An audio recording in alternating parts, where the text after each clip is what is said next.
Section 4.2, Day 3. Essential question. What are the rules for writing an equation in standard form? So standard form is an equation for a line. At this point, you have also learned how to write equations in slope-intercept form and in point-slope form. So the third way we are going to learn to write an equation is in standard form. The equation for standard form is ax plus by equals c. There are a bunch of rules that go with standard form. So first we are going to answer the question, how do you write an equation in standard form? So the first rule for that ax plus by equals c is that the terms must be in that order. And that really means that x and y need to be on the left hand side of the equal sign. So the x and y have to be on the left hand side. X and y will always stay variables. A, b, and c will be replaced with integers. So your a integer must be a whole number. So 0, 1, 2, 3, and anything beyond that, a whole number. B and C are integers, so they can be those whole numbers or their opposites. So -1, -2, -3, -4, and so on. And then finally, there are no fractions or decimals in standard form. All right, so let's practice converting into standard form. So this first equation here we have is y equals -4x plus 7. We are going to try to put this equation that is currently in slope-intercept form into standard form. So the first thing that I am going to try to do is I am going to try to get x and y on the left-hand side. In order to do that, I need to bring this -4x over to the left. So I'm going to do that by adding. Remember, whenever you want to bring something from one side to the other, you have to add it or subtract it. You only divide when you're trying to split them. So then I'm going to go from left to right. I want my x first, because in standard form I need the x first. And then I have that positive y. That makes 0, and then I have 7. So now I'm going to see whether or not this is in standard form. I'm going to go through those rules. X and y are on the left. Yes. A is positive. My A value is 4. 4 is positive, so that works. My B and C values have to be integers. Well, this B value, there's nothing in front of y, so B is 1. My C value is 7. I have no decimals, and I have no fractions. So this is the correct form. So the standard form equation of y equals -4x plus 7 is 4x plus y equals 7. All right, let's try another one. Y equals 3x minus 2. So again, we are going from slope-intercept form into standard form. So let's take that same first step of getting x and y on the same side. So to bring 3x over, I'm going to subtract it on both sides. So write my x value first, then my y value. That cancels, and then I have -2. Let's check and see if we are following the rules. X and y have to be on the left. Yes, that is correct. Our A value is -3. Now, if you think back to the rules, our A value cannot be negative. So here is how we make our A value positive. The rule in algebra, as long as you do something to every term, it is allowed. So in order to turn -3 into a +3, I'm going to multiply everything by -1. So really, it's like I'm distributing a -1 to all of those parts. -1 times -3 is 3. Negative 1 times y is negative y. Negative 1 times negative 2 is 2. Now my a value is positive.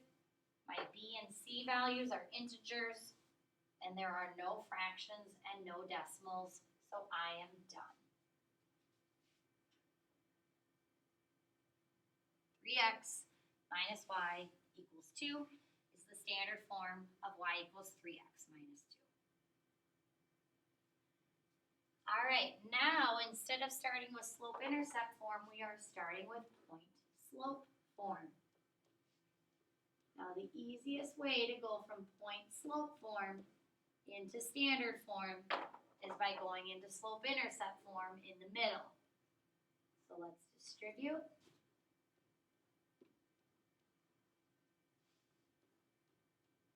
And then let's add 4.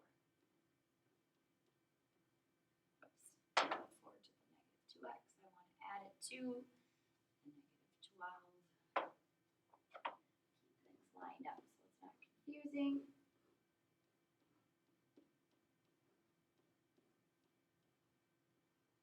All right, now I want to get x and y on the left-hand side.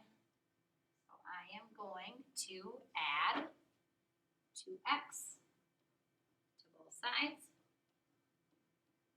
So we've got 2x, we've got that plus y, and then we've got that negative 8. X and y on the left, a is a positive, b and c are integers. There are no fractions and no decimals.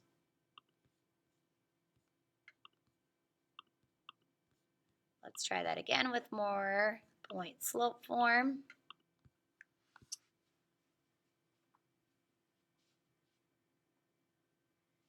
So now we've got y plus 5 equals 3 times x minus 4.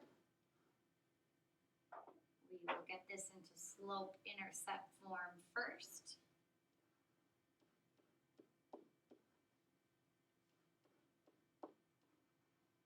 Subtract 5.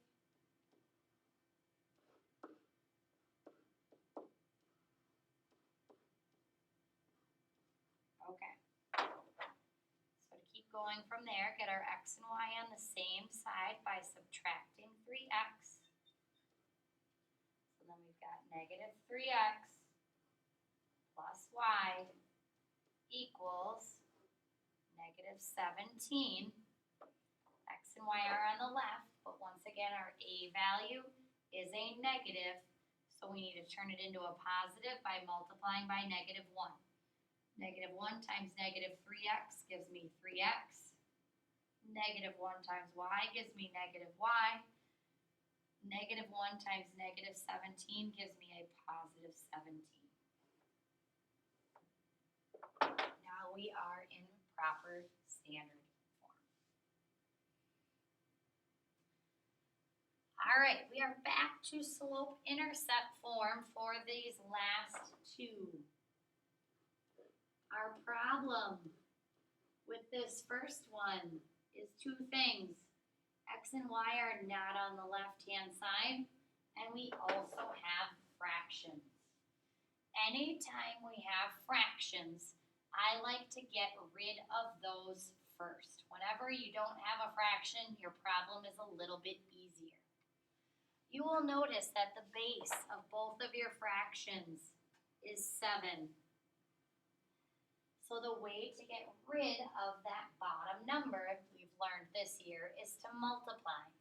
So we are going to multiply this entire equation by 7. So really we're distributing 7 to everything. 7 times y is 7y. These we can cross off and we're left with just x or 1x. Cross these off as well, and we're left with just 4. Now, in order to get our x on the left-hand side, we are going to need to subtract it. So we have negative x plus 7y equals 4.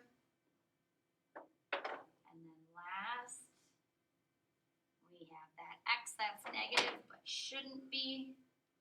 So we're going to multiply it by a negative 1.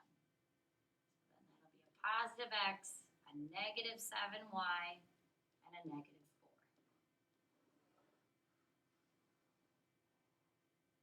4.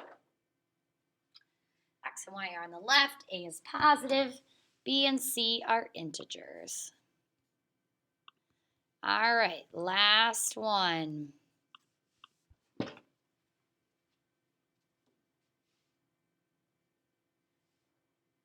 Once again, you're probably noticing that we have fractions.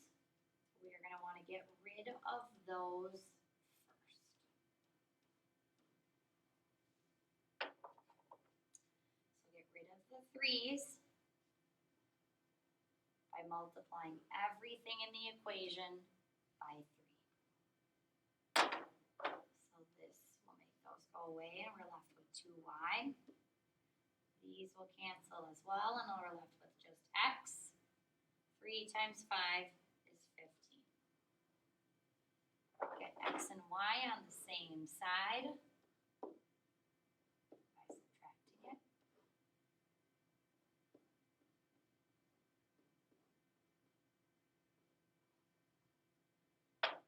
And then now our a value, once again, is negative, so multiply it by negative 1. So x minus 2y equals negative